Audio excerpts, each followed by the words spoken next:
लड़कों के साथ ही घूमती है कि ये पुलिस वाले यहाँ क्या, पापा को फ़ोन लगाओ, घर पे भी नहीं अपने पापा को फ़ोन लगाओ कि हाँ हम एंटी रोमियो स्क्वाड से बोल रहे हैं, तो चाटा मार दिया।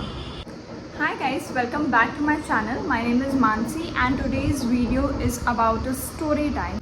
और ये स्टोरी उनमें से एक इंसिडेंट है जो हमारे ऊपर ऑलरेडी लगे रेस्ट्रिक्शंस को 10x बढ़ा देती है। Girls will know what I am talking about, okay. तो इस स्टोरी के लिए let us go back in टक्स की आवाज़ है। सो इस स्टोरी के लिए let us go back in September 2020 when I was 16 years old और मैं क्लास 12 के मिड में थी और लॉकडाउन लग के और वापस थोड़ा बहुत नॉर्मलाइज होने लगी थी चीज़ें। ये तब की बात है। एंड इफ़ यू रिमेंबर जब ये कोरोना वाला सीन हुआ था तो चाइना के कुछ ऐप्स बैन हो गए थे जैसे कि पबजी। तो this story starts with this only, PUBG से ही स्टार्ट होती है। तो मेरी एक फ़ीमेल फ्रेंड थी उस टाइम पे स्कूल में मेरे, let us call her doll. तो मेरी एक फ्रेंड थी डॉल और वो पबजी खेलती थी। कुछ उसके टीम में मुझे पबजी के बारे में इतना नॉलेज ऑनेस्टली नहीं है, तो आई थिंक स्क्वाड होता था, 4 लोग एक टीम में रहते थे या ऐसा कुछ था। तो मेरी फ्रेंड और 2 और लड़के थे, चौथे को मैं नहीं जानती, लेकिन 2 और लड़के थे जिनमें से एक लड़का हमारे 11th के कोचिंग में आता था।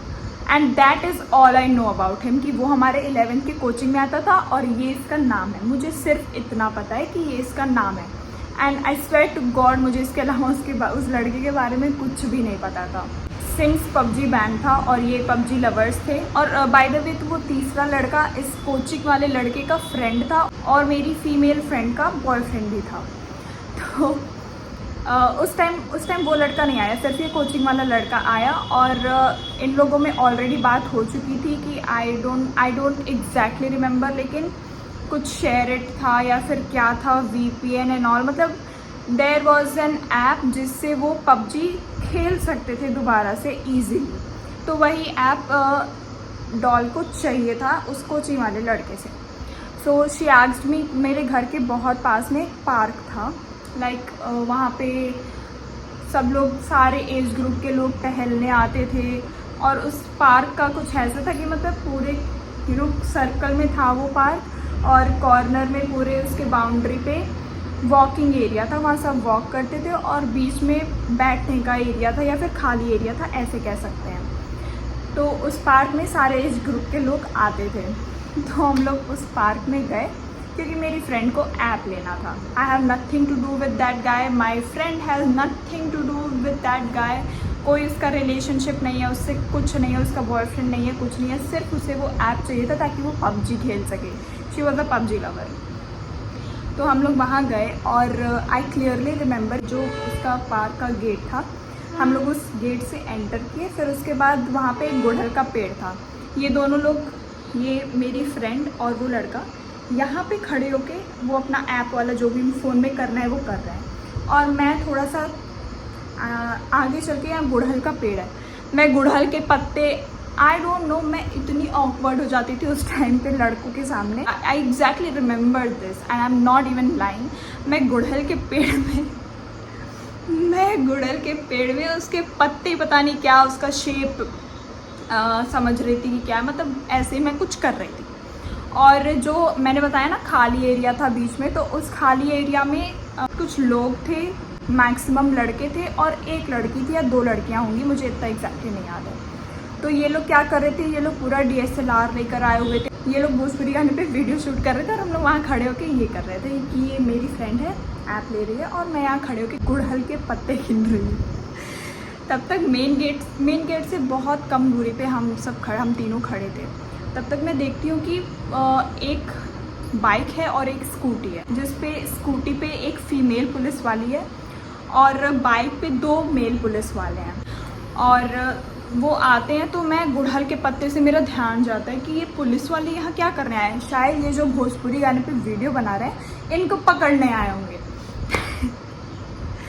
फिर उसके बाद मैं सिर्फ पुलिस को देख के अपने फ्रेंड के पास चली गई। उस लड़के से मेरा कोई नाता रिश्ता नहीं है, मैं उसके नाम के अलावा कुछ नहीं जानती हूँ उसके बारे में। फिर उसके पास मैं गई एंड देन आई रियलाइज़ कि ये पुलिस वाले उधर नहीं, उन लोगों के पास नहीं, वीडियो शूट करने वालों के पास नहीं जा रहे हैं जहाँ चिपक चिपक के भोजपुरी गाने पे लड़के और लड़की डांस कर रहे हैं, वहाँ नहीं जा रहे हैं, वो हम लोग के पास आए हैं, ठीक है।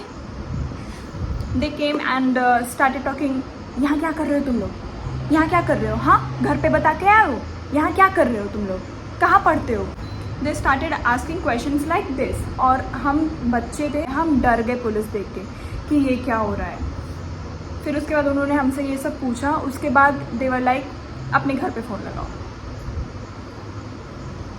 व्हाट भाई, फिर तो मैं, मेरे पैरों तले ज़मीन खिसक गई कि ये क्या हुआ। मैं तो यहाँ कुछ कर भी नहीं रही हूँ और पुलिस कह रही कि अपने पापा को फ़ोन लगाओ। और मेरे पापा, मुझे पता था कि अगर मैं पापा को फ़ोन करती तो पता नहीं, मैं शायद ज़िंदा भी नहीं बचती उस दिन के बाद। तो फिर मुझे याद आया कि मैं अपने भाई को, उस टाइम मेरे घर पे रेनोवेशन का काम चल रहा था, तो मैं और मेरी मम्मी फर्स्ट फ्लोर पे थे और मेरी फ्रेंड आई, मुझे बुलाकर ले गई, और उस टाइम मेरा भाई जो है वो नीचे बैठकर काम करवा रहा था। तो मैं अपने भाई से बोल के चली गई कि मैं अपने फ्रेंड के साथ जा रही हूँ, अभी मैं 10-15 मिनट में वापस आ जाऊँगी। तो मैंने ये सोचा, आयरनी, मैंने ये सोचा कि मैं तो फर्स्टली मैं अपने भाई को बता कर आई हूँ, सेकेंडली मेरी यहाँ पे कोई गलती नहीं है, मैंने तो कुछ नहीं किया है, मैं तो अपने फ्रेंड के साथ आई थी, मेरा ये बॉयफ्रेंड नहीं है, मैं इस लड़के को जानती भी नहीं हूँ। तो मेरा भाई ऑब्वियसली मेरे सपोर्ट में आएगा और इन पुलिस वालों को डांटेगा कि आप मेरी बहन को ऐसे कैसे रोक सकते हो विदाउट एनी मिस्टेक। तो I made the smartest decision of my life to call my brother and tell him कि ये ऐसा ऐसा है, हो रहा है। I called him. फिर जो फीमेल पुलिस वाली थी उसने मेरा फ़ोन लिया, ठीक है। सबसे पहले फ़ोन मैंने ही मिलाया क्योंकि मैं कॉन्फिडेंट थी कि मेरा भाई तो मुझे यहाँ से ऐसे निकालेगा क्योंकि मेरी कोई गलती नहीं है। तो मैंने अपने भाई को फ़ोन किया। उसके बाद उस पुलिस वाली ने मेरा फ़ोन ले लिया और उस पुलिस वाली ने कहा कि हाँ, हम एंटी रोमियो स्क्वाड से बोल रहे हैं और आपकी बेटी यहाँ पर लड़के के साथ है, क्या आपको ये बात पता है? Yes, this is what she said. तो ये थी मेरी कहानी, ठीक है। और मेरी जो फीमेल फ्रेंड थी उसने अपने मम्मी को कॉल किया, तो उसके भी घर पे यही बोला गया कि लड़के के साथ घूम रही है। And you know what they said आपकी बेटी लड़के का हाथ पकड़ के घूम रही है। They were standing at this much distance, सिर्फ वो अपने फ़ोन में जो भी कर रहे थे और मैं तो उतने दूर भी खड़ी थी, ठीक है। They said to her mom कि आपकी बेटी लड़के का हाथ पकड़कर घूम रही है।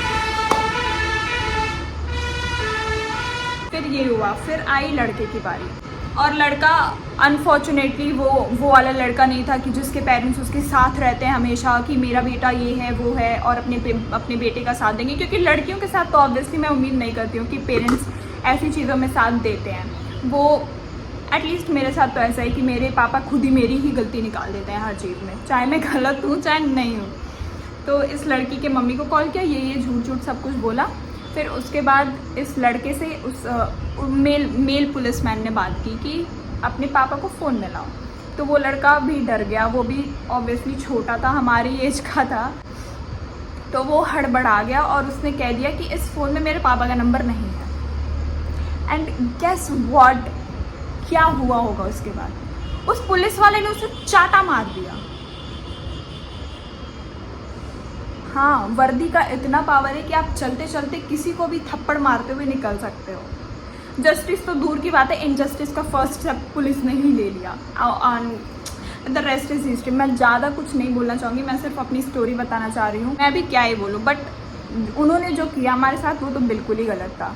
लाइक वो होता है कि वी ऑल नो कि लड़कियों के लिए कितने रेस्ट्रिक्शंस होते हैं घर में, कितना फाइट मारती हैं लड़कियां और हमारी मम्मियां कितना फाइट मारती हैं हर चीज़ के लिए हमारे।